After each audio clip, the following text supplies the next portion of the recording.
without any further ado, a very warm welcome please for Jim Goodwin and Lee Sharp.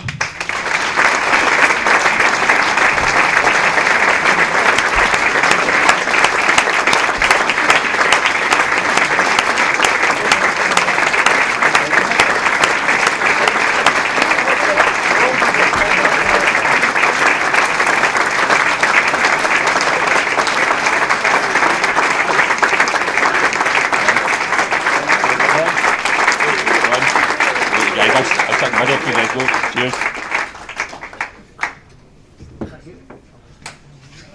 So, a very warm welcome there for you both. Thank you very much. So, obviously, the format for tonight, we'll just keep it nice and open. We'll take questions from the floor. We've got Dougie is here with the roving mic, so if somebody wants to speak, just put your hands up. Dougie will come over. I'll point out who to take the question from. So, I'll start off with a couple of nice, easy ones. Jim, obviously, you're a well-kept face round here. You're back in the job. How have you enjoyed it so far? First and foremost, thank you very much. Very nice welcome. It's great to be here. And obviously, to answer your question, I've thoroughly enjoyed the job up to now, as you would expect. Of course, the Betfred didn't go according to plan. We would have certainly liked to have won the group and get through into the next stage. We'll be still involved in that competition this weekend, but we knew it was going to be difficult. It was a tough group anyway, and obviously, with my appointment being a little bit later than we would have hoped, it obviously didn't allow us time to get the right recruitment done at the right time to get players in. So unfortunately we went out of that competition, but I'm delighted to say that the league campaign has started as I would have hoped. Obviously we would have liked to have picked up a point at Easter Road. I think the performance on the day would have merited that. I don't think we done enough to win the game. I don't think we created enough clear-cut opportunities on the day to go and win it, but I certainly think the players' efforts merited a point.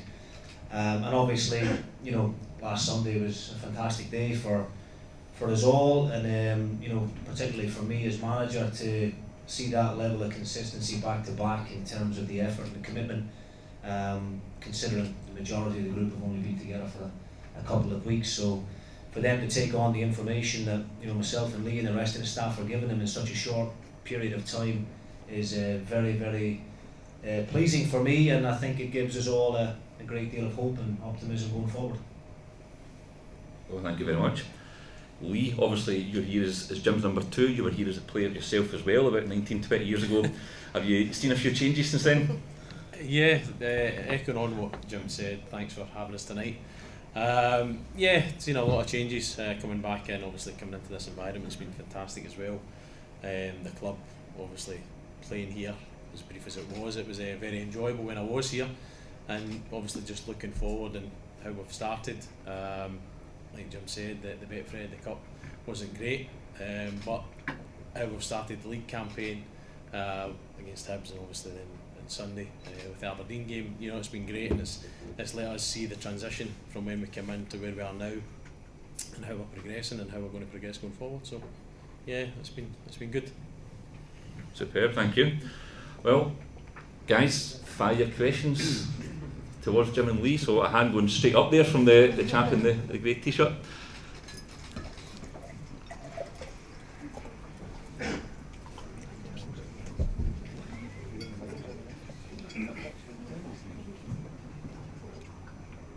Hi guys, welcome back.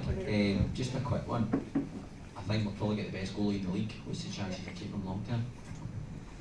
I totally agree. I wasn't aware of how good Vaclav was prior to coming in. I had seen him. I'd seen a couple of games here live last season when we weren't involved at the weekend for Alloa, and then I've obviously seen a couple of games on the telly. I was on holiday when the playoffs were going on, and I saw how important he was in both those games, and obviously the penalty shootout speaks for itself. So having worked with him now for the last 5 or 6 weeks, Lee will back me up, and Jamie Langfield the same. He's probably the best that I've seen in the flesh in terms of my playing career and short management career. He's the best I've seen. I think if he was maybe 3 or 4 inches taller, I think he'd probably be playing the English Premier League, if I'm being honest.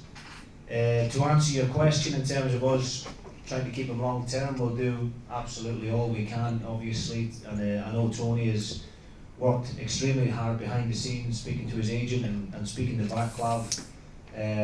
At this moment in time, we haven't had any real commitment from the player with regards to extending his contract. I think we need to be realistic about the situation as well. He's well within his rights to see what is out there come January, but I'm confident that we'll hold on to him for the whole season. There's no point in selling him now before the window shuts. We obviously don't have time to replace him, and I don't see, unless we get a silly bid in January, I can't see him leaving either then. So, I think realistically, will we have him next year? Probably not, if I'm being honest, but I think we need to thank him for the services that he's given up to now. Hope that he continues in the vein that he has started this season in and finished last season, and make the best of him while we have him. And if he does eventually go on to bigger and better things, then I think he'll probably go with all of our best wishes. Anyone else? There we go. Champ, just over here. Hi Jim. The Colts have done really well in the Tonics Caramel Cup. Do you think we've got a lot of good players coming through? There's a lot of potential coming through from the youth squads? There is, yes, and I'm well aware of how important the academy is to this club down through the years, and obviously we've had great success.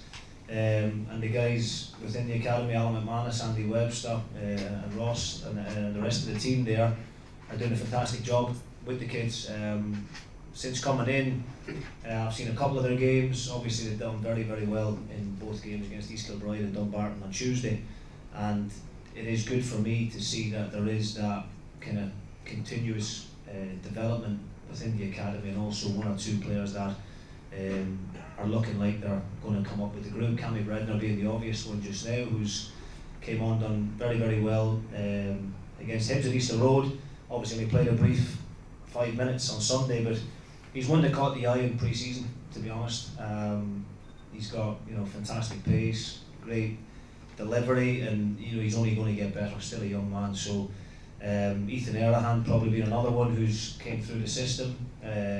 I think personally he's probably been played out of position. If I'm being honest, I don't think he's going to be a left back, but I can see definitely potential there for him to be a very good midfielder. And I think when we see him in training, we can see all the physical attributes that he has for such a young man.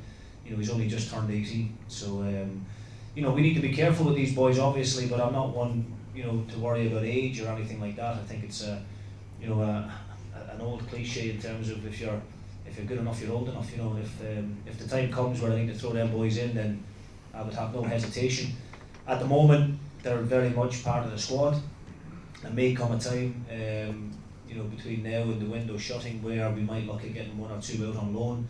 The development league is fine and it serves a purpose, but I'm a great believer that you need to go and play men's football at that age. And if we can get, if they aren't going to feature regularly for me, then I think it's important that we look to the development loan side of things and get outplayed regular first team football in their preferred positions. But the academy is a big part of the club, and it always will be. And while I'm here as manager, I'll do all I can to try and bring players through from that side of it. And as I said, Alan McManus is doing a great job down the road with the kids, and long may that continue. Okay, nobody from this side of the room. Anybody? Gary? Just going back to the academy, you're not tempted to play Cameron Bredner in the Betfred games, because we didn't really do that well. And, he was probably the one that came in at Albion Rovers and nearly turned the game for us. And I just wondered, was it ever in your mind to play him for the start in any of these matches? No, but unfortunately after the Albion Rovers game there was no more games left. I know, but so, if we did have another game, then he probably would have started, to be honest. But no, I mean, Cammy was one that was part of the squad in Spain. When I came in, we were obviously very, very low on numbers, and we brought 4 or 5 of the young lads away to Spain with us to make up the numbers, and Cammy was the obvious one that caught the eye.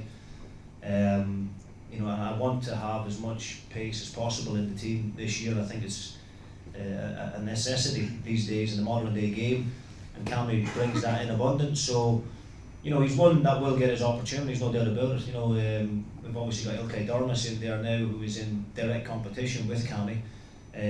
But if anything does happen to Ilkay, then I know that Cammy will be more than capable of stepping in. I'm not saying he's going to be a first team regular anytime soon, but it's great for me to know that I've got that option on the bench. He's a great boy, and you know, he's well liked around the place. He's very respectful. He's you know, a lot of young kids nowadays seem to think they're a bit further ahead than what they actually are, whereas Cammy is quite grounded, quite level-headed, and he's always open and willing to listen and learn, and he's taken a lot on board as well in the last kind of few weeks that we've been here. So he's certainly one for the future, and you know, hopefully, as we say, hopefully he breaks his way into the team and stakes a claim and stays there. He reminds me of a taller version of Lewis Morgan. Yeah, no, Direct, you know. absolutely. And the way we're playing at the moment, in terms of particularly the last couple of games, with, you know, the counter-attacking system that we've set up in initially, you know, he is tailor-made for that, definitely, where there's loads of space in behind the opposition back four. So, you know, he's one that we're not going to ask too much of too quickly, but he's certainly a good one for us to have at the moment, and for myself and Lee and the rest of the team to help in his development and work hard with him on the coaching ground and on the training ground, and then hopefully, as I say, he'll get his opportunity and take it. Chap at the front there. Kyle McAllister. I don't think there's many in the room wouldn't have been absolutely thrilled when we got him permanently. 2 years with a year option, I believe. And so we're all thrilled about that. The my only concern was last year the manager went public, as did Kyle himself, saying he was nursing a groin problem. So while I'm thrilled that he's here permanently, is he fully fit, or will he have to be nursed? No, he's a little bit behind in terms of pre-season with regards to what some of our lads have done and what he's done in his time in Derby, because they started a little bit later than ourselves. So, you know, he probably will be a couple of weeks away from being fully fit in terms of at the same level as the rest of the players, but he's not carrying any injury. You know, we've not signed him being injured. And to be honest with you, you know, as soon as I took the job, he was one of the names on my list, and you know, I spoke to Tony and I spoke to Gus, and you know, said, can we do all we can to try and get him back? I only ever expected to get him back on loan, and I can't take the credit for being able to get him on a permanent. I think, you know, all that credit needs to go to Tony. You know, he pestered Derby into submission, I think, at the end of it all. You know, we did honestly only believe we were going to get Kyle back on loan, but you know, I spoke to him 3 or 4 times over the course of pre-season, telling him how desperate we were to get him back, you know, how big a player we saw him being going forward. Kyle obviously stressed how much he enjoyed his time here, and, you know, as a youth player, obviously breaking into the first team, and you know, sometimes certain players are suited to certain clubs, and you know, this obviously club has been good to Kyle, and Kyle has been good to the club, and you know, for us to get him back on a permanent deal is incredible. You know, when he's still got his best years way ahead of him. You know, and there's still a lot of development to do within Kyle. You know, technically he's as good as any young player his age as I've seen. You know, I honestly think if he was a young player that came through Barcelona's academy or something like that, I think all the big clubs in England would have been bidding for him at 18, 19-year-old. So the fact that we've got him back and still so much more to come from is really exciting for me, and must be for you, the punters, as well, because you know, we've got a really good medical team behind the scenes. We've got a good sports scientist, Junior Mendes, who will work hard with Kyle on his physical side of things, because technically he's got a lot. You know, he really has, and you know, there's nothing to suggest that, as much as we want to keep Kyle for as long as we can, there's nothing to suggest that he won't be a fantastic asset for the club again going forward. You know, and as I said, I think Tony Fitzpatrick needs to take all the credit for that one. Thank you. I see Brian, you're hogging the mic there, so I'll let you come in. Just regarding the squad now is unrecognisable for what it was during the Betfred Cup. Moving forward, ideally, how many players would you like to add? And realistically, what do you think the budget will let you add? In terms of ideally how many I'd like to add, I would like another 2. I think we need another striker, ideally. Obviously Cody has had his injury. and that's probably going to keep Cody out for probably another 12 weeks anyway. But I'd like to have as many options as possible at the top end of the pitch, you know, and I think, you know, that's the area that's going to win you the game, you know, inevitably. Defensively, midfield, we're pretty strong. We're probably overrun in the middle, if I'm being honest. We've probably got too many. When I came, and you know, initially as a new manager, you assess the current squad, and I just felt that moment in time we had far too many midfielders. You know, we didn't really have enough attacking options. We didn't really have enough pace in the team. So those were the key areas. But I think ideally I could get another striker in. That'd be great. And you know, the club have backed me in everything that I've asked up to now. And you know, they will, if the right player becomes available in the next 10 days, couple of weeks before the window shuts, then they'll support me on that one as well. But you know, we've been very patient throughout the course of the recruitment side of things, and I think, you know, rightly so. You know, in my first couple of days, inundated with agents and, you know, people offering you all kinds of players, and we could have signed 10 players a day if we wanted to. But I think you can rush into things like that. I think you need to take your time and make sure that the right ones, the right characters, the right players that are going to take the club forward. And I think, you know, out of all the signings that we've brought in, I don't think there's one of them that have fell below our level of expectation prior to them coming in. Of course, it's early days, you know, there's no doubt about it, and you know, long may that continue in terms of them playing to the levels that they're playing at the moment. But you know, I'm glad to get the majority of those boys in on permanent deals as well, so that we don't need to be panicking again come the next window or the next window after that. Super. Anybody else? Who's next? Oh, sorry. Jim, I was very interested in your comments on hiring new players, particularly a belief that the Scottish market is too small. How do our wages that we can offer compare to those available to English players? Well, for me, you know, the recruitment side of any club is the most important, you know, and I think if you only react when the window opens, then you're not doing your job properly, you know. And if it's panic stations every time a transfer window comes around and you're not prepared for it, then, you know, I think that's when you end up signing mediocre players, and you know, you get the, you know, what's left over basically. I don't want us as a club to be in that position again. And you know, of course, what happened in the summer was out of the board's control, and you know, I think everybody had expected the previous manager to stay on, having kept the club in the league. It went on a little bit too long, if you like. In an ideal world, the club would have been preparing for this window away back in February or March, and that's what we intend on doing now. As soon as this window closes at the end of August, we'll be thinking about January. You know, we already know in January what we're going to need. We've already identified players who will be out of contract 12 months from now that we'll be able to approach in January and make pre-contract offers to, and that's the way the best clubs work. That's the way the clubs that are well organised and well run, that's the way they do their business, and that's the way that we have to do our business as well. This club probably hasn't been allowed to do that, and you know, because a new manager comes in, you know, one manager can put something in place, the next guy can come in 12 months down the line, rip that up and do something completely different.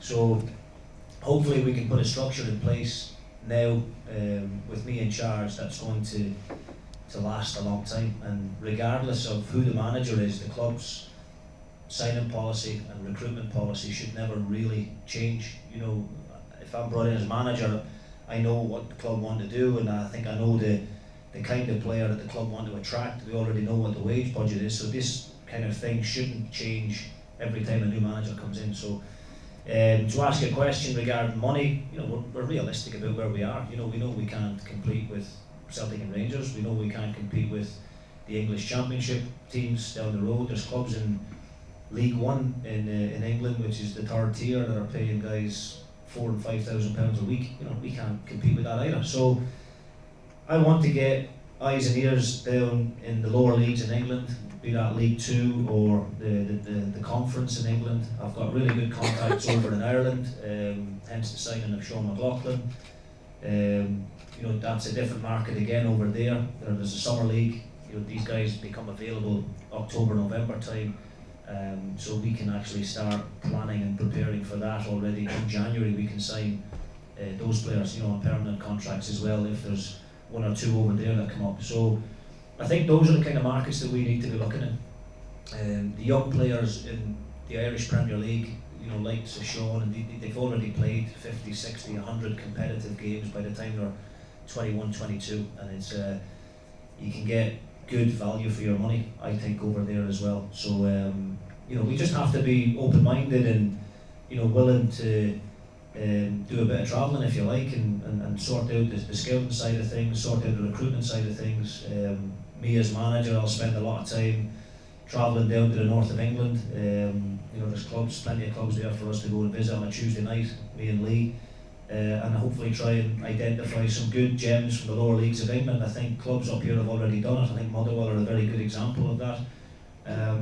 You know, and the market is there, and I do get back to your original point about Scotland. I think it's far too small a pool of players for us just to be concentrating on and focusing on, because all it takes is for, you know, one of the Edinburgh clubs to come in and offer a boy £300 or £400 a week more than what we can afford, and then you've lost them. Whereas down in England, there's masses amounts of players available. We just have to make sure that we go and watch them enough, identify the ones that we want, and make sure that we're a step ahead of the game down there. Thank you. So, Josh, I'm bringing you in. Go for it, Josh. Oh, sorry. Hey. All right, you go first, Josh. Go first. Right, so obviously you started to speak about the structure and stuff. A lot of clubs have kind of opened up on how they deal with it through kind of Netflix programs, etc. How does St Mirren compare? Obviously we've brought in Gus McPherson. Is that how do you go about signing a player? Would you go and watch him personally, or is there other people like scouts and stuff involved? In an ideal world, I would have set eyes on them myself and seen them in the flesh. If not, then obviously, you know, I've had between myself, Tony and Gus, we've had a lot of years in the game, and we've built up a lot of good contacts within the game as well. And, you know, we speak to people that we trust that have, you know, if somebody flags up a player of interest, then we'll do our background and do our research and all that kind of stuff before we sign a player. But, you know, for me going forward, we've got platforms like Y-Scout. I don't know if any of you are aware of Y-Scout, but it basically gives us the opportunity to look at the whole of Europe, basically, of all the players that are out there. So if you get foreign agents bringing players to you, then you can see a lot of footage on those players throughout that platform. But again, it's probably not enough to be signing a player from that. Ideally, then you want to go and whether it's across to Belgium or France or Netherlands or wherever, or down to England, you really want to be going and seeing those players in the flesh before you make a decision and put pen to paper on a contract. So going forward, as I said in the previous question, we will, as soon as this window closes, be planning for January. And if we hear of or get recommended a player that's playing in the Vanarama National League down in England, for instance, then we'll go down and we'll watch him a couple of games. If we know of somebody over in Cork City in Ireland that's becoming of interest, then we have to be in a position where we can jump on a plane, go over and see him. We know the ones here in Scotland that are going to become available, but I think if you keep signing the same level of player, the same quality of player year after year, then inevitably you get similar kind of results than what you've been getting. So we've got to be, I think a little bit more outside the box, if you like, and identify the markets that we can actually compete in. So, Gus is there as sporting director, and he spent the last couple of days down in England watching some of the Carabao Cup games. Again, bringing back useful information on one or two players. If Gus, for instance, had seen a player at one of those games, came back and said that such and such had a decent game, then we'll have a look and see when the next available opportunity comes for me to maybe jump in the car along with Gus to go down and see him, and then that way we'll make a decision whether we want to take that player or not. But for me, I'd spend a lot of time speaking to past managers that have worked with players, and I'm really big on getting character references. It's all well and good seeing what a player can do on a Saturday on a match day, but I need to know that they're good people first and foremost, and I need to know that they're going to fit into the group.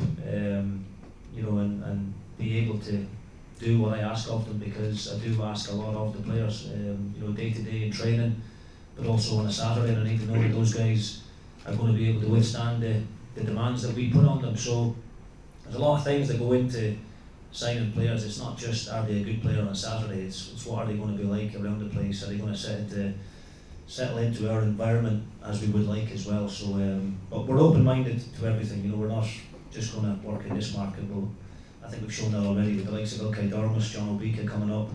You know, we have to explore every opportunity and not waste time looking at players in leagues that we can't afford, and really identify the ones that we can. Superb. Bringing the chap with the microphone.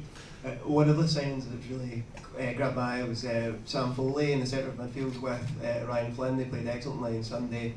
When Stephen McCann regains full fitness, do you think he will be able to walk back into the team, or would you accommodate him in maybe a 3 in the middle, or would he have to sit on the bench until one of them get injured or lose form?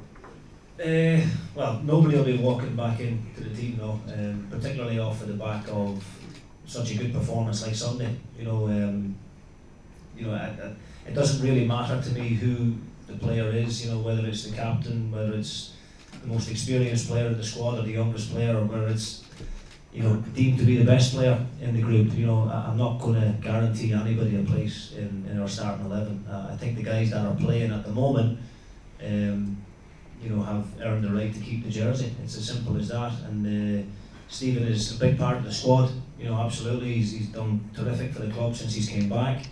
He's been great, you know, around the place since I've come in. He's you know, a proper captain and a good leader and everything that you would expect, a good professional. And Stephen's been in the game long enough to know that he'll have to bide his time and he'll have to be patient. You know, there's nothing to suggest that he comes back next week. He's due to join back in with the group on Tuesday in training, and you know, if somebody breaks down or something in training, then he may get back into the team that way. But at the moment, if you know, the players that have played against Aberdeen remain fit between now and the Rangers game, then you know, the team pretty much picks itself, to be honest with you. So I think that's the big thing for me. There has to be competition for places. There has to be a healthy competition for places, because anybody thinking that they're guaranteed a place in the team is not a good place for us to be, really. You know, and that's regardless of whether, as I say, you're the captain, if you're the top scorer, if you're the highest paid player at the club, it matters nothing to me. You know, the team is picked on merit. It's as simple as that. And if there's a young boy in your place in the team, then and he's doing well, then he'll stay there. That's just the way it's got to be. Superb. So I'm going to bring Lee in for a quick question, give Jim a wee break. So has the management team set any targets for the season, and what to you would realistically be a good league finish? To be honest with you, when we came in, we knew the job was, you know, the job that we had in front of us. We've started the way we want to carry on the season. To us, it's just basically looking to finish as high as we can in the league. We're not setting any targets to finish, you know, 10th, 9th, whatever. It's to push on and get a group of players together that will really work the way we want them to work and play the way that we want them to play, and to finish as high as we can in the league. So no, I mean, in terms of that, it's, you know, we've got ambitions to really kind of push on as much as we can. From what we've seen the last 2 games, it's been really encouraging, and how we're going to obviously take the rest of the season going forward. So yeah, it's been good, and we'll just carry on doing what we're doing and see where we go from there. Cool. Superb. So who's next? Have we got anybody? We've got chap over here. Probably a question for Lee as well. How do the dynamics work between yourself and Jim? Is it good cop, bad cop? Is it yourself that makes most of the training? And then probably just an add-on to that, are you looking to bring anybody else into the coaching side, or are you happy with the kind of two of you doing the main? I'll answer the first part anyway. No, the two of us have worked together obviously for a few years now. So I mean, we got on great. We just kind of work off each other. I know what Jim's thinking. He knows what I'm thinking. He knows what sessions we need to put on. We work together in terms of what the week's going to entail, how the training's going to go.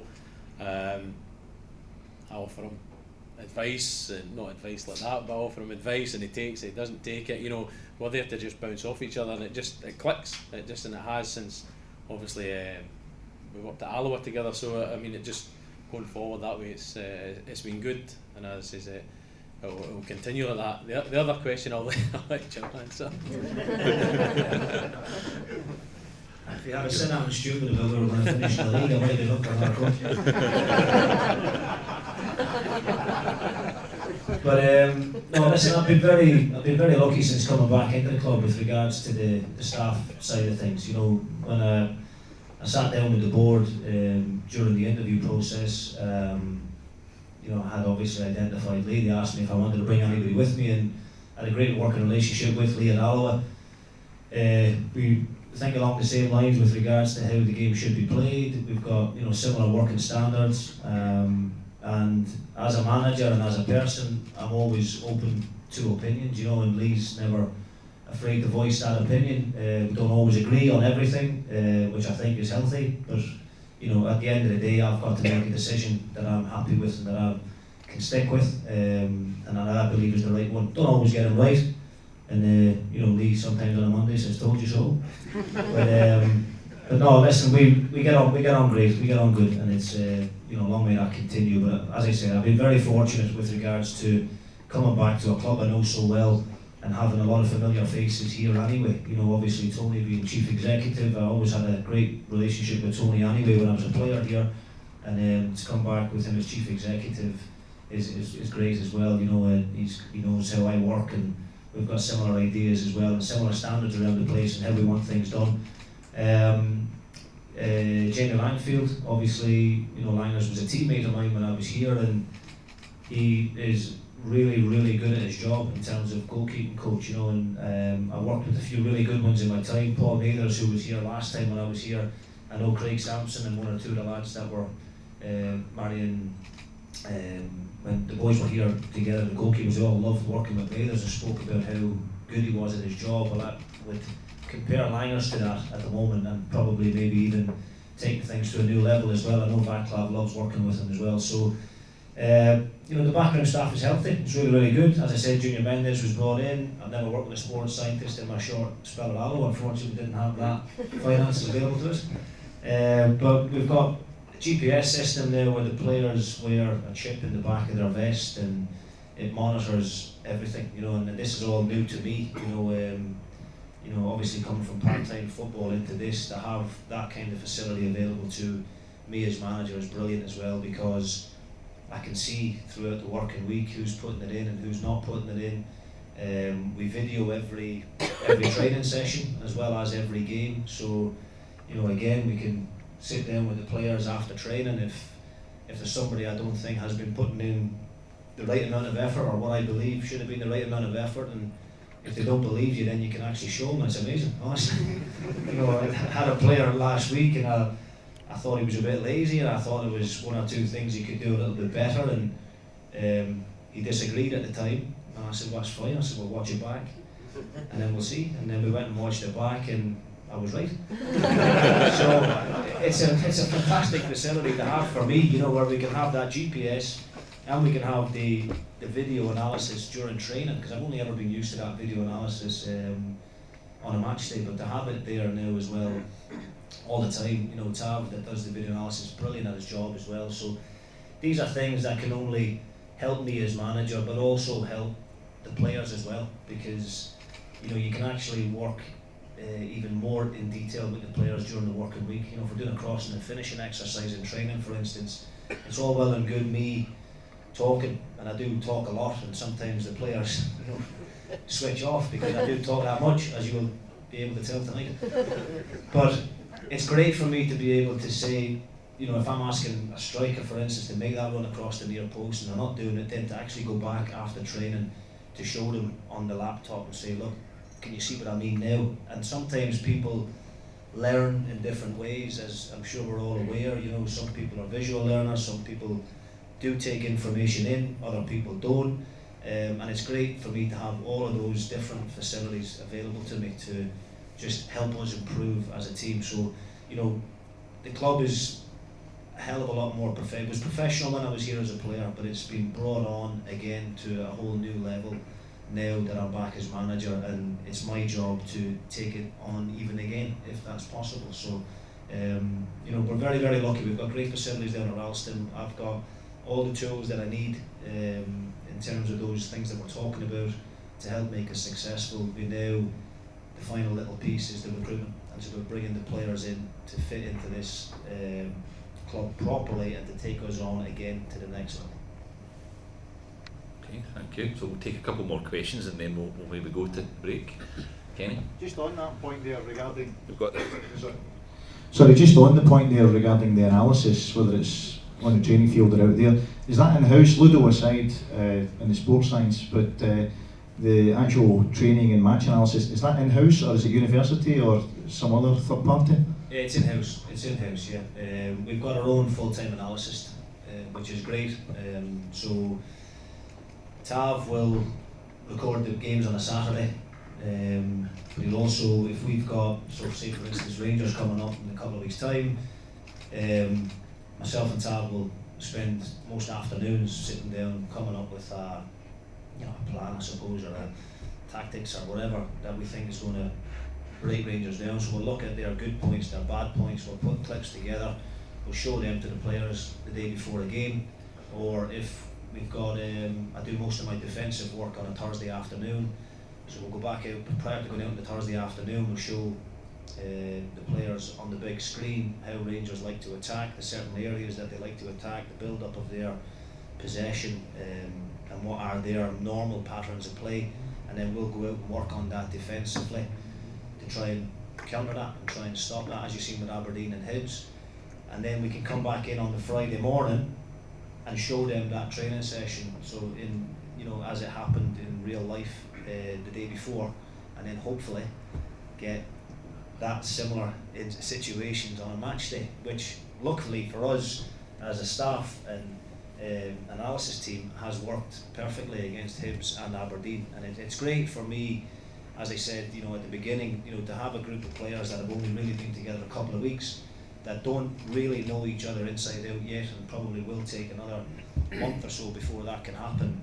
But the fact that they're taking on the in-depth level of information that we're giving them, and being intelligent enough to be able to process that, carry it out on a match day, is great for me going forward. And I think it probably proves to the players as well that what we're doing is right. Obviously getting the result that we did on Sunday, the counter-attack system was perfect for that particular game. So, but it is all in-house. We have got a university, I'll tell you about the university that does stuff on a match day, but we keep that stuff in-house. I think that's important, just from a confidentiality side of things as well. So I think we've got a question over in the far corner.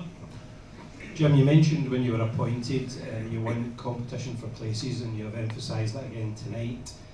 With the budget that you've got until the transfer closure, and also you mentioned you might loan players out, are you convinced that you're going to actually have at least 2 players for every position in the team? We probably won't have 2 players for every position in the team, but what we will have is 1 or 2 players that can play a couple of positions, if you like. I'm not one for having a 24 or 25 man squad. I didn't like that as a player myself. I think if we can have a squad of 20 players, it's more than enough. I think people get carried away sometimes with the new 7 sub rule. I know it's been around for a few years now, but there was a time where there was only 14 players in the squad, and then it became 16, and then it became 18, and sure enough in a couple of years it'll probably become 20, and then we need to go and get more players again. But I think for me the important thing is that I've got a group of maybe 16 to 18 good experienced kind of players that have got maybe 100 odd so appearances, senior appearances under our belt, and then if we can add into that a couple of the kids from the academy to make up the rest of the squad, then that's an ideal situation for me. But I'm not one that needs a 24 or 25 man squad. That's just not, I don't think it's workable during the week. I think you end up with a lot of unhappy players sitting in the stand, and it doesn't make great for a working week, to be honest with you. So the competition for places will be there, but it'll be more of a 20-man squad. I see it going forward. Superb. So we'll take one more and then we'll move on. Josh? How do you keep the players that you drop? I'm not getting personal, but there is quite a few players that have obviously been dropped to the good team. How do you keep them happy? As you're saying, you don't want people on the stand. Like, I know that man management's hard. Like, how do you keep people from taking huff and stuff?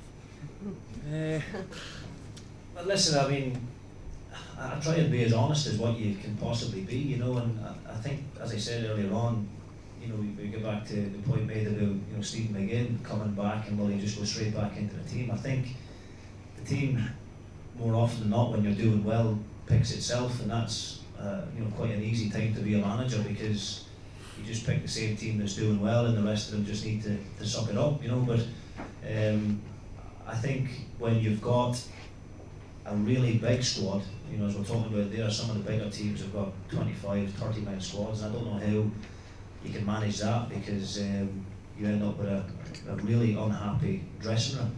So, you know, I just try to be as honest as what I possibly can be with the players, and, you know, the good guys take it on board and accept the decision. As of now, I mean, I'm only in the door, so I haven't had any mumping and moaning as of yet, but of course that will come. Boys want to play, boys work hard Monday to Friday, and they want to play at the weekend. I've been there as a player, I've spent, you know, far too many times chapping the manager's door asking when I'm going to get in the team. So I know what it feels like, and I think that's probably a positive with regards to whether a player is in the team or out of the team. I've experienced it all, you know, and I know exactly the emotions that they're feeling, and I think it's, you know, both mine and Lee and the rest of the staff, you know, it's important to keep talking to them. I've seen too many managers down through the years, you know, only focus on their main players and kind of distance themselves from the other ones, whereas, you know, we're very inclusive. We try and get around every player and make sure everybody's okay. We understand they're disappointed not to be in the starting 11, but as I said, you hope that they respect your decision. You hope the decisions that you've made, the team that you've picked, go out and put on the kind of performance that you expect from them, and then that way it justifies your decision. But, you know, it's early days yet. Like I said, the boys have been fantastic up to now. They've been very, very professional, very hard working, and have accepted our decisions as of now. Smashing. So we'll go for an interval shortly, but before we do, we want to make a small presentation. So as you guys will be aware, one of the things that we want to do tonight is to induct Lee and Jim into the trust as honorary members of SMiSA. As we get closer to being a majority fan-owned club, we think it's important to be building that bond between club management, players and the supporters. So before we do, Jim, how important is that relationship? Well, listen, the relationship itself is obviously vital, and you know, I should say, you know, on behalf of myself and Lee, thank you very much for you know, that great kind of you know, doing that for us. It was completely out of the blue. We were coming here for a Q&A, and then we got told about the honorary membership, so it was a great surprise, and you know, one that we're delighted to accept. And I think the work that you guys have done up to now over the last 3 years or so has been quite incredible. You know, I know of some of the donations that you have made to the academy and within the club to help with certain things like the dome, for instance. So you know, it's a great thing that you're doing, and you know, I know you're not a million miles away from where you want to be, and hopefully being able to make it a fan-owned club. But you know, as I said, it's a great honour for me and Lee to be members now, and I don't know, do I need to start paying money to this now? Is that direct debit, Tony? You can if you want. Maybe we will, yeah. Maybe it's only right that we do, so we'll have a look at that, and I'll give you my wife's details after. Smashing. So we're going to allow you guys to take an interval, go to the toilet, get the bar, we'll come back and we'll look to get the thing wrapped up maybe about 8:30, but we'll take a couple of photos just now and formally welcome the guys into the trust. Thank you. Right, this question, you might not be able to answer this one, Jim, and it's good that Tony's here, he might be able to answer it. I go on the forums quite a lot on Twitter, and there's a wee bit of debate around another young guy that you played with, I think, in your career, might remember him, called John McGinn. And with all the speculation of John potentially going to Man United, and then there's a sell-on fee, and there's a cut, and there's a second cut, and a third cut, would we actually get any money from John McGinn moving on? Is it a percentage that we would get? No, you're right, that's not an answer I can give you, unfortunately. Delighted to see the progress that John McGinn has made. I think we can all agree. I certainly never saw him getting to the level that he's at just now, and I watched him against Tottenham last weekend. He was incredible. So I'm delighted to see him get the kind of plaudits that he's getting. I don't know if there is obviously we got something from the Hibs one because we had a sell-on clause in place, but I'm not sure you can get a sell-on clause after a sell-on clause in the next one. So that's not something I can answer, unfortunately. You'll need to ask Tony that himself. Tony is not here telling me we're getting 75 million of the 80. Listen, there you go. Tony, like I said to you, he worked wonders with Kyle McAllister, and he's managed to negotiate in a sell-on after the sell-on. So, again, Tony's always thinking about the club, and fingers crossed.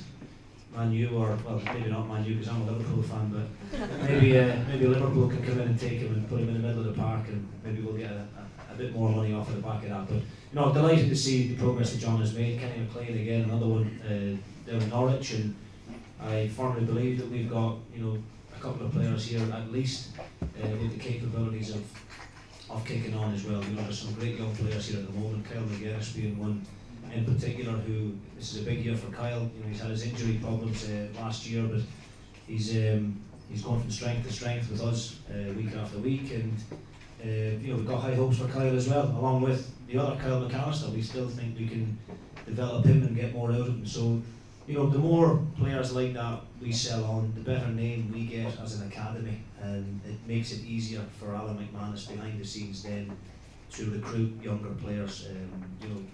Maybe talk parents out of allowing their kids to go into the bigger clubs, if you like, and showing them that if they do bring their young talented kids with a bit of potential here to St Mirren, that they will get that opportunity, and if they're good enough then they'll get thrown in. So things like that can only benefit the club, but yeah, fingers crossed McGinn goes soon so our budget's increased in January.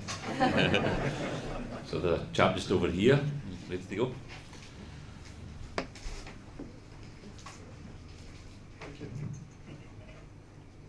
Jim and Orly, what was it like from your point of view, having World Cup winner and European Championship winner your age or Kiev in the stand watching on Saturday?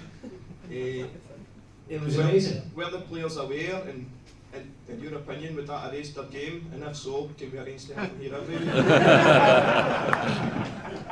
It was listen, it was brilliant, and obviously, his poor son Owen gets asked the same question time after time by the journalists about being compared to his father.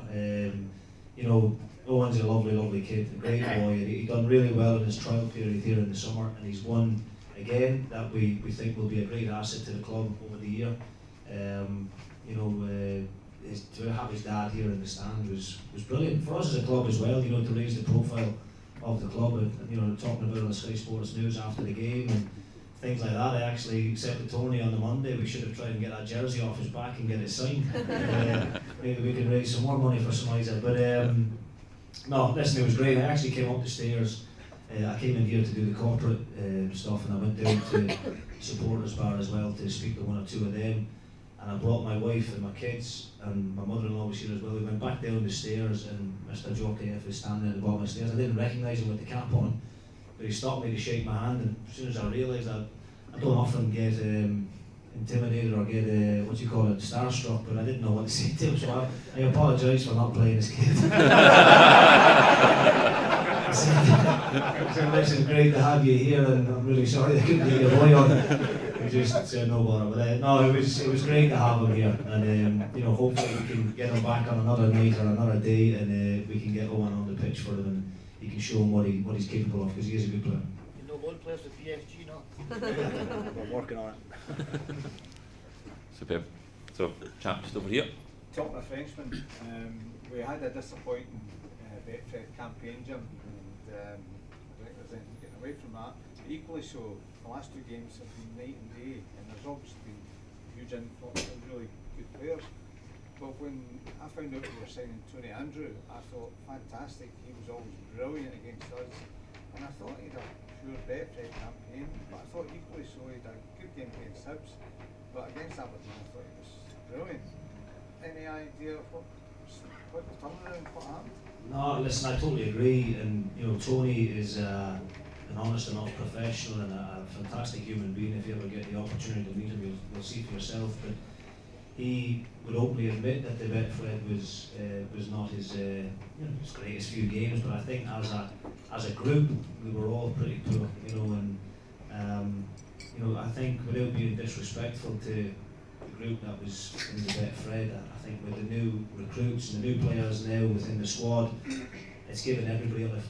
You know, it really has. It's given the whole place a lift, as we spoke about earlier regarding competition for places. But you know, Tony is now, you know, the player that we signed and that we knew we were getting. And when you get back to talking about the GPS and things like that, his stats are incredible on a match day. The amount of work rate and the effort that he puts in training during the week, he's always the top 1 or 2 for distance covered.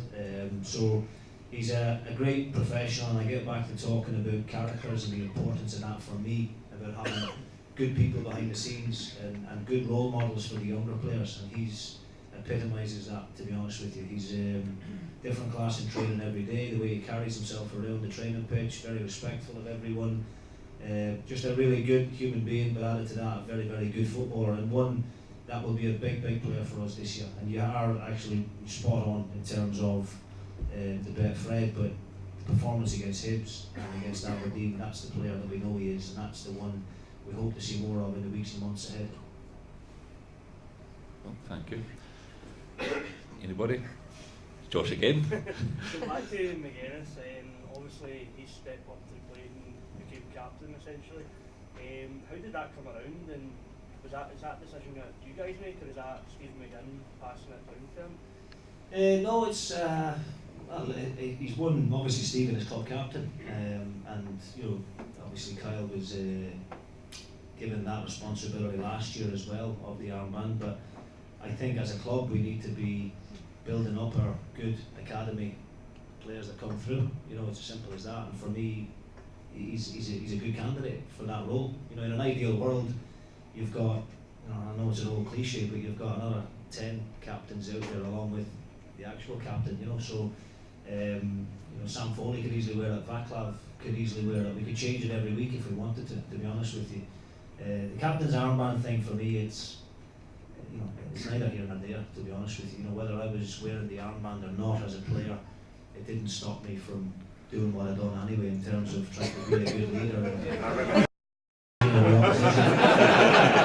But you know, I think for Kyle to have the armband, I think it's a good responsibility for him. You know, it shows that he's grown into a good man. He's maturing all the time, and it just gives him that extra responsibility. Some people don't want it and can't handle it, and I've had, you know, plenty of players that I can think of down through the years that when we were given the armband didn't really like that being out there in that spotlight. Kyle relishes it, and he is a good leader. He leads by example. He might not be the most vocal in terms of you know, shouting and bawling and organising, but he, you know, in terms of his performances and his commitment and his effort, he leads from the front and he drives people on, and I think he's a good candidate for that armband.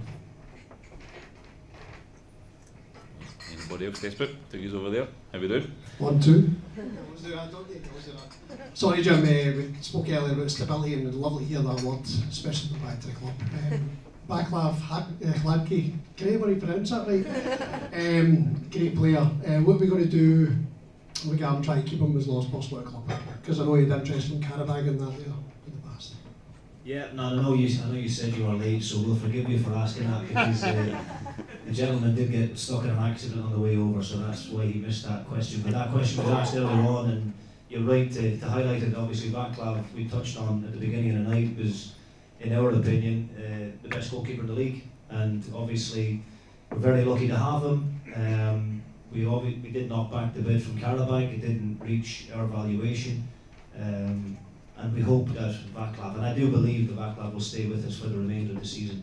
I know that Tony has made him an exceptional offer, you know, and we have made him the best offer that we can possibly do. So we're doing all we can as a club to try and keep him.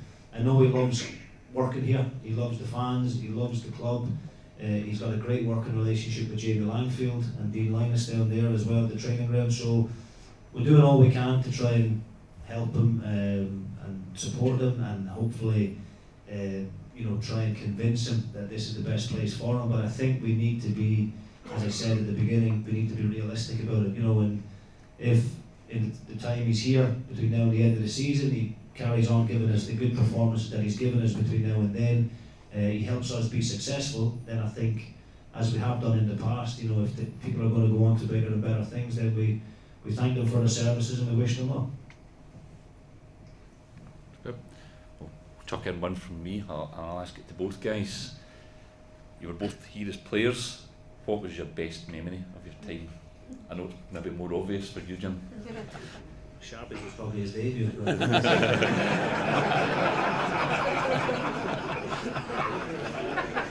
Nah, listen, obviously, look, it goes without saying, you know, I mean, 2013 is my most memorable moment as a player. I had just under 19 years or something as a professional footballer from first day I went across to Celtic as a 15-year-old, and at that stage of my career, you'd never really expected to have a moment like that again, you know, and I've been fortunate enough throughout my career where I've done some good things and, you know, won leagues down in England and things like that, but nothing compares to that day, you know, in March 2013, and obviously, you know, being St Patrick's Day and everything else. So it was just, yeah, amazing, and, you know, we, as a family, it was just a great day for us as a whole. There lots of, you know, family and friends coming over from Ireland, but you know, my wife was there at times. She was heavily pregnant with my wee boy. My two girls still talk about it now. You know, we still look back at pictures of it the odd time, and it was just a fantastic day. And the girls were so excited as well in the summer when we told them that I was coming back here as manager. They couldn't wait to come back themselves. Obviously, a few years older, but they still love this club and they've got great memories of it, and hopefully we can recreate them in the not so distant future. Yeah. Lee, I know you were here for less time, but what stands out as memories from your spell as a player? I think it's, well, when I obviously played here, it was Love Street we played at, yes. And I always remember playing there against St Mirren, and it was a good place to go and play. So getting the chance to go and obviously play there, as brief as it was, you know, it was something I didn't have to think twice about. So just coming into this club, and obviously the size of the club at the time as well, some of the players that were there when I was there, you know, it was an enjoyable place to come, and that's just one I didn't have to think too hard about. But sorry, it's not as good as what Jim says. So, any other questions? We've got the champion. How have the new rules affected how you approach training, tactics, etc.? And do you think we got away with one against Aberdeen? Yeah, I mean the rules are changing continuously, and you hope that these rules have a positive impact on the game, whether it's speeding it up or what have you. I mean the handball rule is going to be an issue, and there's going to be a lot of penalties given this year. You know, I went to the managers and the captains go to a meeting every summer with the SFA and the referees, and we had two officials doing the demonstration and doing the presentation to us, and there was one handball instance that neither of them could agree on in the room, you know, and there was maybe 30 managers and captains in the room as well, and it was so divided and so split that, you know, you're thinking, what's the point, you know? So, you know, Flinney's won on Sunday by the letter of the law and by what we got shown within that meeting, then that should have been given as a penalty. So the official on that side should have seen that and raised it to the referee. Thankfully for us, he didn't, obviously, and you know, sometimes you get him, sometimes you don't. I think some of the other ones where, you know, now with a goal kick, you can stand in the box and the goalkeeper can play it here. I don't really see that making a huge difference to the game. There are one or two other ones. So basically at the end of that meeting, I came in then and we had a meeting with the players, and we just pass on that information to the players prior to the league starting, and then throughout the Betfred. But there's one or two that will cause a little bit of confusion. The 50-50 now, there won't be, the drop ball situation there won't be contested again. So basically that's one now. The team that's in possession of the ball at the time will just get given the ball back by the referee. That will be one that won't be contested. The other obvious one was the free kick. So if you've got a direct free kick, last year an opposition player could stand in the wall and lean on the wall if they wanted to at times. Now the opposition has to be, the attacking team has to be within a metre of the defensive wall. Little things like that, I don't know whether they're going to make a great difference or not. The handball one is just like my hair, it's just a grey area. I don't think they're ever going to get to the bottom of that one. So. What about the 1 foot on the line? That's stupid. How can you? Yeah, again, that's another one that's going to cause problems. And we obviously had it at Albion Rovers, and I actually wasn't aware at the time that he booked Vaclav for coming off the line, and he actually booked him for coming off the line. So it wasn't even for dissent. He booked him for encroachment, and if he had done it again, he would have sent him off. So couldn't get my head around that one, and I had to get confirmation on that, and that was a fact. So I don't know what happens in that situation. I don't know who goes in goal if we even have a goalkeeper in. I don't know, which is just ridiculous. Really, I mean, it's hard enough for a goalkeeper as it is to stop a penalty, but I would understand if it's coming a yard or two off your line towards the ball, then absolutely that shouldn't be allowed. But for a goalkeeper to try and get some momentum and push off, for him not to be allowed to come half a foot off the line to push one way or the other, it seems ridiculous. And so that's going to be another contentious issue, definitely. Chap over here. Hey Jim, with Alloa, Jim, going back to your time with Alloa, is Recreation Park a plastic surface? It's a plastic pitch? So my question is over these, it seems to be in a bad press, all these plastic pitches, because this season we're going to be, unless we're going to Hamilton, Kilmarnock and Livingston playing in the plastic pitches. We know that Gary McKenzie can't play on them. And, he will be this year. The other he will be this year. And we were at the Steinhouse Muir game, and we spoke to Paul McGinn after the game. He was limping off after the game, right, through the car park. And he said, I'm not sure what he said, because this is getting recorded in it. His language was pretty choice, but he said that was the worst plastic pitch that he'd ever played on in his life. It was like cement, So, what is did half your squad during the season, did they spend 6 months in Stirling Infirmary or something? Is it just exaggerated about injuries, on plastic pitches?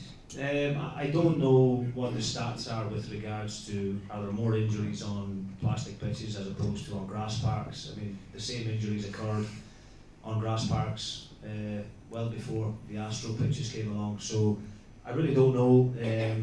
One thing is definitely happening is that those pitches are getting better. The technology is changing all the time. Is it something that I like? No, to be honest, I don't. I wish every team, and I do think it should be a requirement. It's just my personal opinion, but I do think in the Premier League it should be a requirement that you have to have a good grass park. And I think if we're going to try and sell our game all around the world and try and bring in better sponsorship and better advertising, I think it would be a huge benefit if the pitches were of immaculate condition like our one is out here. And Tommy Docherty deserves a whole lot of credit for that. But he's still out there, yeah, he is. And I took a hell of a pounding on Sunday with the weather the way it was. But for me, it should be a requirement if you're, and it should be a risk that the championship clubs take. I can see the financial side of things, point of it to, I know how important it was to Alloa during my time there. The community used it a lot. We had, every night of the week there was somebody coming in after us to pay to play on it. So I can see why it happens at the lower levels, but in the Premier League, it really need to make it a requirement to have a good grass park. All the clubs should be able to afford that, and if you run the risk of putting down an AstroTurf pitch in the Championship, then you have to know that if you get promoted, then it's got to come up. It's as simple as that. We had a similar issue with the stand situation where you had to have a certain amount of seating and what have you. You know, that's the way it should be, in my opinion. I think we've got a question over this side. Hi Jim. It was reported, obviously, before you took over the summer that you were offered the job beforehand, but you decided it wasn't for you. So my question is, can you tell me why it wasn't for you? Yeah, I mean, look, it's a very kind of simple answer, to be honest. I felt that at the time, and again, it was you know, no fault. I don't feel no fault of the board that's here, and I just think Jack leaving probably left too late, to be honest. You know, and if things had happened a little bit sooner, then I felt I would have been in a better position to come in here and be successful. I didn't think taking the job at that point in the window was going to give me enough time to put a squad together of what was left out there, and I felt that the squad needed a lot of work done on it at that time. Also, I had made a lot of commitments to people at Alloa. You know, my chairman over there, I've got a fantastic relationship with, Mr. Mulroney. I had signed players based on me staying at Alloa as well, who I'd given my word to and told them, because there was obviously the speculation, and I basically just felt that I owed it to Alloa to do one more year with them. The fact that it was in the championship was great. We just obviously got promoted. It wasn't an easy decision, you know, to be honest, and I must point out as well, I was never offered the job. I was offered the opportunity to go into the interview process along with a number of other managers, so there was no guarantee that I was going to get the job, you know. So it just wasn't something that I was able to do at the time. It was a really, really difficult decision. Don't get me wrong, it wasn't something that I done lightly, and a lot of people, you know, thought I was off my head for doing it. But you know, I just felt that the timing wasn't right. I felt that another year in senior management in the championship, a level above what I was used to, would have done me the world of good. And then the fact that myself and Sharpie and the backroom staff there were able to keep Alloa in the championship probably gave me a little bit of confidence as well, thinking that I'm able to mix it with better managers. And then when the opportunity came around again, the second time round, it was just you know, it was a very, very easy decision, and gladly, you know, I got offered a job, and that was it. Well, thank you. And do we have another question from this way? Yep. Oh, hi, Doon. Just following on to the gentleman's question about the artificial pitch, given the fact that we are going to have to play in it this season, would you prepare the team differently? Would you be using the artificial pitch at Ralston more in preparation for these matches? I would use it on the Friday. If we were to play on the Saturday, then Wouldn't you do it all week? No, I wouldn't. No, we would train as normal. So if the game was on a Saturday, our normal working week is Monday, Tuesday, Thursday, Friday. The boys get a Sunday and a Wednesday off. So our training session the Friday before that game on the Saturday would be on the Astro pitch. And again, it's just to get the boys used to what to expect.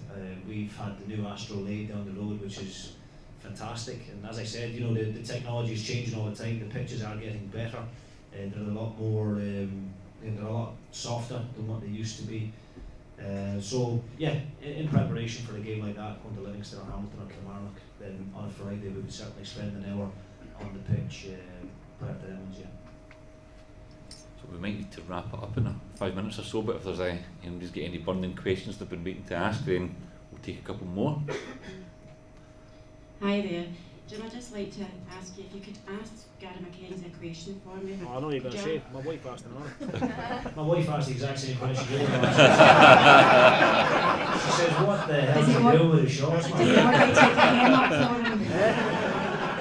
I honestly don't know what he's doing.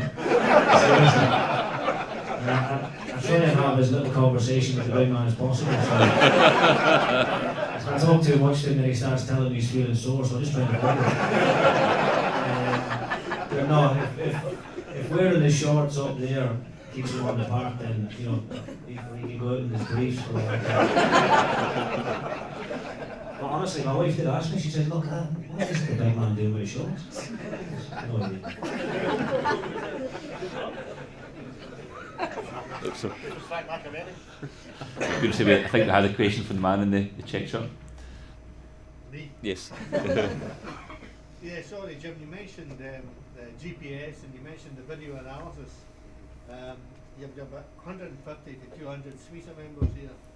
What facilities are you missing that you would really like to have? Well, as soon as this window closes, we're going to have a meeting with regards to the whole recruitment policy within the club. So we don't have any one particular scale at the moment. So in an ideal world, I would like to have the funds available to have somebody down, as we spoke about earlier, in England that we can pay to go and watch games, whether that be £100 a game or whatever. I'd like to have that facility available to us. Also over in Ireland, I would like to have something like that as well. We have got Boy Scout, we've got a company that's just came in the last month, but we're in a trial period with them at the moment. I'm actually due to have a conference call with them tomorrow, but they're a Dutch company, and it's a fantastic facility that they've got. It's basically got 90,000 players on it, and it tells you all over Europe of who's available, when they're available, you know, the types of salary expectations and things like that. So it's a really, really good tool for us to know where we can look to for future recruitment. So, you know, these are things that we're going to sit down, myself, Gus, Tony, Sharpie, and the backroom staff, and see how we can improve that recruitment side of things going forward. It's not something that's going to cost an arm and a leg, but it's definitely something I think that would give us a slight advantage going forward. This company that I'm speaking to at the moment, we're the only club in the country that has got use of that facility at the moment. Whether we can get exclusivity on that, I'm not so sure, but that conversation will be had tomorrow. Those platforms aren't cheap. You know, it could be anything from 6,000 a year to 10 grand a year. You know, so we have to balance it out. For me, I think it's money well spent. As I spoke about, we can easily go and watch players here in Scotland as much as we like, because we play against them, and you know, it's easy to travel, but we can't always get across to the Czech Republic or get across to the Netherlands or Belgium. So these kind of facilities give us players that become available, and then it's up to us then to jump on a flight and get over and see them. So yeah, if we'll see what we can come up with in terms of the board, and if there's some kind of money you guys have got spare, that'd be fantastic as well. But we'll sit down and see. We'll see what we can do. But I know obviously you guys have been very generous in the past, and if that's an area where you guys think it's beneficial, then great. But you know, we'll see. It was a good question. Thanks for answering it. So it actually reminds me, so I was meant to point out earlier on, if there's anybody here who is not a SMiSA member and would like to consider becoming one, a couple of the guys down at the far end will be able to get you signed up. As per the gent's question, it's one of the benefits of being a member is that we do get to put money in and take the club forward while we're saving up to buy it, and you guys as members get to vote on where you want that money to be spent. So any ideas that others have, then please get in touch, because we're always on the lookout for projects that can be developed. So we can maybe take one more question and then we'll call it a night. Gani, you want the honours?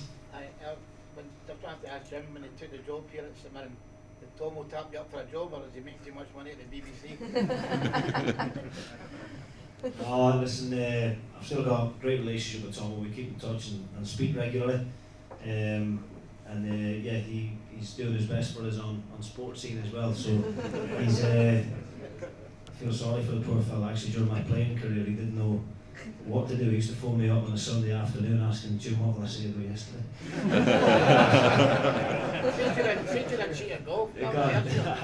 It got to the point where I just said, Tom, we'll just tell the truth.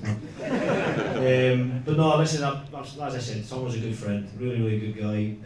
St Mirren through and through. You know, the coaching side of things wasn't his cup of tea, and you know, that's the way it is. Sometimes guys finish playing and take a different career path. Tom was into the media. I think he's very good at it. And you know, it's great for us. I know Graham is here as well, but we can't have enough guys within the media saying positive things about our club. So long may that continue. I know that, you know, obviously his position within the BBC, we don't expect any favouritism because he has to give an independent viewpoint as well. But Nobody else does.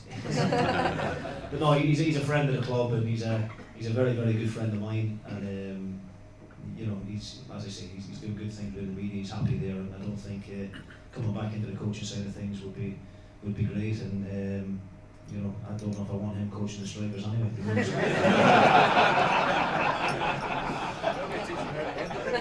Smashing. Well, I think we'll just about call it a night. Thank you to everybody for coming, for your contribution, much appreciated. And Jim, is there anything you want to add as a final word? Yeah, no, listen, you know, obviously, again, on behalf of myself and Lee, thank you very much for the honorary membership. You know, and I really do think it's an important thing that you're doing, and it's great that there are so many passionate people like yourselves out there with the club's best interests at heart. But when I had the meeting with the board prior to taking the job, it's a big thing for me, that kind of you know, inclusion of me and the directors and you guys and the supporters trust and everybody coming together, you know, and that's what I want from us as a club from top to bottom. You know, me looking into the academy and right throughout the club, that there has to be, you know, we're all on the same page. I know obviously sometimes we'll have differences in opinions and everything, which is to be expected, but you know, I think there's positive things happening here, you know, and I'm delighted that I'm a part of it right now at this moment in time. But I would like to do things like this regularly, you know, so if there is ever another meeting coming up and you guys want me here, I'm happy to come. Win, lose or draw, I think that's important, that we build up that relationship, you know. And I know, you know, Tony and the guys at the board feel the same. You know, we're all in it together at the end of the day, you know, and we all want what's best for the club. And you know, if that means us coming together here and trashing out some new ideas and some fresh positive outlook, then fantastic. But you know, it's important that you guys know that we're very approachable as a background team. You know, I think the board are approachable as well, and you know, this is never a chore for me. Believe me, this isn't. I don't see this as work at all. I had 3 years out of the game, the full-time game. You know, the last 3 years, so I know how hard you guys work for your money. I lived in a bubble for what 20 odd years playing full-time football and not really realising what you had to do to earn a proper pound. So believe me, I've had 3 years of it. I appreciate everything that you guys do. I appreciate the fact that you spend your own hard money. You know, £12 a month is a fantastic commitment, especially when, you know, we're not all flush with cash, and everything that you do is appreciated. You know, when you spend your money to come and watch us on a weekend as well, that's greatly appreciated, because as I said, I know how hard you all work for your money. We don't ever take it for granted. We don't ever take the support that you give the club for granted. We're very, very appreciative of that, and I hope that we can carry on, you know, what we have done in the short period of time up to now, that positive feeling. Let that be a sign of things to come, and just remember that we're all in it together. So thank you again. Thank you.